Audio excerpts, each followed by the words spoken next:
శ్రీరామ్ శ్రీరామ్ రామ లక్ష్మణ జానకి రామ లక్ష్మణ జానకి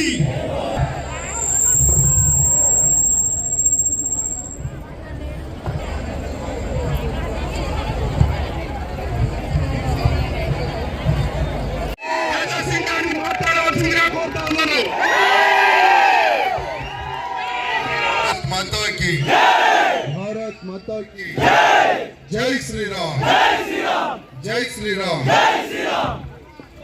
ఎట్లా ఉన్నారు మీరందరూ? బాగున్నారా? ఇప్పుడు 25 నిమిషాల తర్వాత ప్రచారం క్లోజ్. జమ్మికుంట మున్సిపల్ పార్టీ ప్రజలకి నేను ఇవాళ రిక్వెస్ట్ చేయడానికి వచ్చినాను.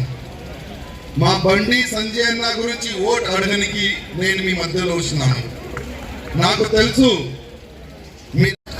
కరీంనగర్ లో బండి సంజయ్ అన్న గారు ఎంపీ అయిన తర్వాత కరీంనగర్ లో హిందువులు ఉన్నారు, ఒక గర్వంతో చెప్తున్నారు మేము హిందువులమని. ఎందుకంటే మన సంజయ్ అన్న గారు ఎంపీ లేకపోతే కూడా మీ గురించి ఎంత పోరాడిండు అది మీ అందరికీ తెలుసు.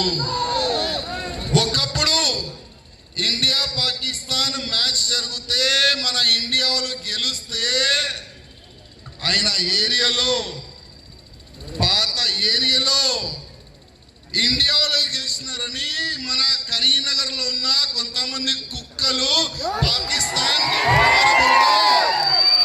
నల్ల జెండలు పట్టుకొని తిరిగితే ఇదే మన సంజయ్ అన్న గుసాంచి కొట్టిన వాళ్ళకి. కోర్టు ముందు ల్యాండ్ కబ్జా చేయడానికి వస్తే ఇదే మన సంజయ్ అన్న కొట్లాడి జైలు కూడా పోయిండు.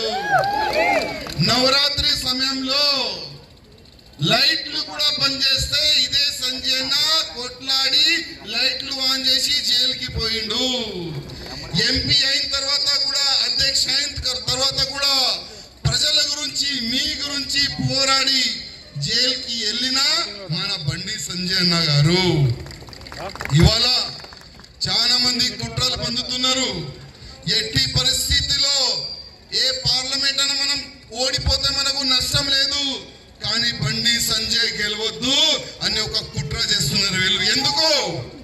ఎందుకంటే వాళ్ళందరికీ మొగుడు మన బండి సంజయ్. అందుకోసం ఎవరైనా గెలవని కానీ బండి సంజయ్ అన్న గెలవద్దని ఎస్సీ ఎస్టీ ఓబీసీ రిజర్వేషన్ ని మొత్తం తీసి ముస్లిం వాళ్ళకి ఇస్తారంట.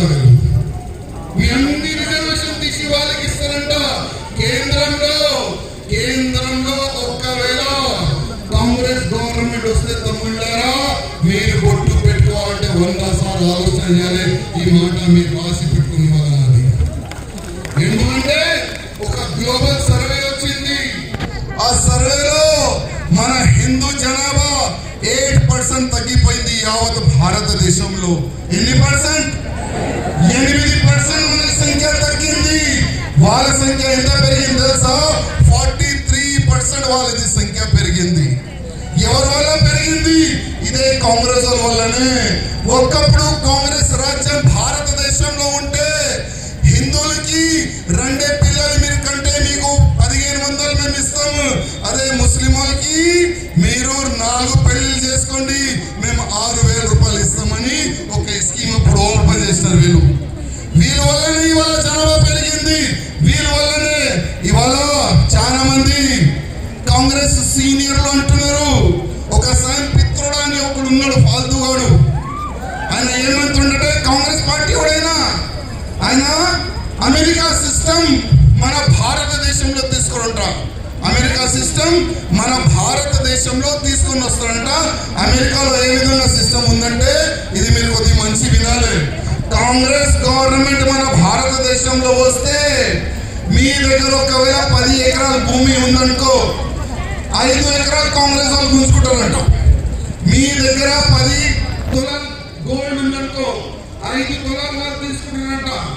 అంటే మీరు మీ దగ్గర ఏదైనా ప్రాపర్టీ ఉందని దాంట్లోకి సగం తీసుకున్నట్ట. ఆ సిస్టమ్ అమెరికాలో ఉంది. ఏదైనా సంపాదించుకుంటే దాంట్లో సగం డబ్బు. ఆ విధంగా ఒక మంచి ఒక చట్టం తీసుకుంటారు ఈ కాంగ్రెస్ వీళ్ళకి గెలిపిస్తారా? చెప్పండి, గెలిపిస్తారా? ఇదే కాంగ్రెస్ వాళ్ళకి సపోర్ట్ గా పాకిస్తాన్ లో ఒక మంత్రి అంటుండు, భారతదేశంలో ఎలక్షన్ జరుగుతున్నాయి, మోదీ రావద్దు, రాహుల్ గాంధీ వస్తే చాలా బాగుంటది, కాంగ్రెస్ వాళ్ళు గెలిస్తే చాలా బాగుంటదని పాకిస్తాన్ లోనే మంత్రులు అంటున్నారు. అంటే రాహుల్ గాంధీకి ఈ కాంగ్రెస్ వాళ్ళకి పాకిస్తాన్ నుంచి ఎంత బాగా సంబంధం ఉంది, దానికి మీరు అర్థం చేసుకోండి, ఎంత మంచి సంబంధాలు ఉన్నాయి వీళ్ళకి. ఇదే కాంగ్రెస్ లో ఒక ఉన్నాడు మణిశంకర్ అయ్యర్, ఆయన కూడా ముస్లిం అయిపోయాడు, కాంగ్రెస్ పార్టీ సీనియర్ నాయకుడు. ఆయన ఏమంటుంది తెలుసా, భారతదేశం వాళ్ళు పాకిస్తాన్ తో భయపడాలండి. ఎందుకు భయపడాలి? పాకిస్తాన్ దగ్గర అటెంట్ బాంబు ఉందట, మన దగ్గర పరమాణు లేదా? మన దగ్గర పరమాణు లేదా? పరమాణు బంబ్ కన్నా డేంజర్ మన దగ్గర మోదీ బంబ్ ఉంది. అరే కాంగ్రెస్ వాళ్ళు ఒక మాట మీరు యాద పెట్టుకోండి, అదే సర్జికల్ స్ట్రైక్ చేసిన మన మోదీ గారు, హెయిర్ స్ట్రైక్ చేసిన మన మోదీ గారు, పాకిస్తాన్ లో గుసాంచి కొట్టిన మన మోదీ గారు గుసాంచి కొడుతుండు. ఇది మన భారతీయ జనతా పార్టీ మన తమ్ముడు వాడు పక్క మాట్లాడతా. ఇదే కాంగ్రెస్ గవర్నమెంట్ ఒకవేళ వస్తే ఈ ఇల్లు కనబడుతుందా? ఇది ఎవరిని నాకు తెలియదు, కానీ కాంగ్రెస్ కొన్ని తెలిస్తే ఇది ఇంకొక నోటీస్ వస్తుంది. ఇది ఇల్లు వర్కోడి అంటే ఆయన ఖాళీ చేసి సైలెంట్ అయిపోవాలి. ఒకవేళ కాంగ్రెస్ గెలిస్తే ఈ ఇల్లు పైన నోటీస్ పంపిస్తారు, దీనికి వర్కోడ్ ల్యాండ్ వాళ్ళు వర్కోడ్ ల్యాండ్ ఉందని చెప్తారు. ఏ కోర్టు, సుప్రీం కోర్టులో కూడా వెళ్తే ఈయన గెలవలేడు, దాంట్లో గెలవలేడు. అంత స్ట్రాంగ్ వర్కౌట్ ని స్ట్రాంగ్ చేసిన ఈ కాంగ్రెస్ వాళ్ళు. అందుకోసం సమయం అయిపోయింది, బండి సింహానికి ఎట్లాంటి కూడా ఇబ్బంది రాకూడదు. కానీ మీ అందరికీ రిక్వెస్ట్ చేస్తున్నా తమ్ముళ్ళారా, ఈ కాంగ్రెస్ కి గెలివింది కూడా ఈ పిఆర్ఎస్ కూడా ఎవరు ఓటు లేదని మీరందరూ చెప్పాలి తమ్ముళ్ళారా. ఎందుకంటే కదా ఈ కాంగ్రెస్ వాళ్ళ దగ్గర, ఈ బిఆర్ఎస్ వాళ్ళ దగ్గర చాలా డబ్బు ఉన్నాయంట. మీరంటున్నారు బండి సంజయ్, నువ్వు హిందుత్వం గురించి నువ్వు ముందుకెళ్తే మేము సూట్ కేసు పట్టుకొని జనాల దగ్గర వెళ్తాం. ఒక ఓటు మేము కొనుక్కుంటాం, ఒక్కొక్క ఓటు మేము కొనుక్కుంటాం, బస్తీ మేము కొనుక్కుంటాం, జిల్లా మేము కొనుక్కుంటాం. 5,000 కాదు 10,000 రూపాయలు ఓటుకి ఇస్తామని ఈ కాంగ్రెస్ వాళ్ళు తిరుగుతున్నారంట, ఈ బిఆర్ఎస్ వాళ్ళు తిరుగుతున్నారంట. కానీ వాళ్ళ దగ్గర డబ్బు ఉండొచ్చు, కానీ మన సంజయ్ దగ్గర ధర్మం తిరుగుతున్నారు.